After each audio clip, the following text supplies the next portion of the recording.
11,473 foot উচ্চতায় অবস্থিত পঞ্চকেদারের দ্বিতীয় কেদার মদমহেশ্বর দর্শনের পর শারীরিকভাবে সক্ষম এবং মানসিকতায় উদ্দীপ্ত পুণ্যার্থী বা ভ্রমণার্থীরা মদমহেশ্বর মন্দির চত্বর থেকে আরও উঁচুতে প্রায় 2.5 কিলোমিটার ট্রেক করে বুড়ো মদমহেশ্বর দর্শনে যান। বুড়ো মদমহেশ্বর বা বুদ্ধ মদমহেশ্বরকে এক পবিত্র তীর্থস্থান হিসেবে বিবেচনা করা হয় এবং মনে করা হয় এটা এমন এক স্থান যেখানে ভগবান শিব কোনো এক সময় অস্থায়ীভাবে একজন বৃদ্ধের শরীরে বাস করেছিলেন। মদমহেশ্বর মন্দিরের ডান দিক বরাবর উঁচু পাহাড়ের শীর্ষে সমুদ্রপৃষ্ঠ থেকে প্রায় 14,000 ফুট উচ্চতায় বুড়ো মদমহেশ্বরের অবস্থান।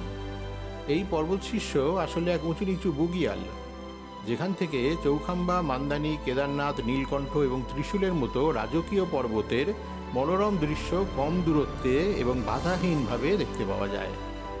আর সেই সঙ্গে এই পর্বত শীর্ষের অসমতল বুগিয়ালের মধ্যে থাকা ছোট অগভীর ডোবায় ভরা বরফ গলা জলে বরফ ঢাকা পাহাড়চূড়ার প্রতিবিম্ব, বিশেষত চৌখাম্বা আর মান্দানির প্রতিবিম্বের সৌন্দর্য মানুষকে মুগ্ধ করে দেয়।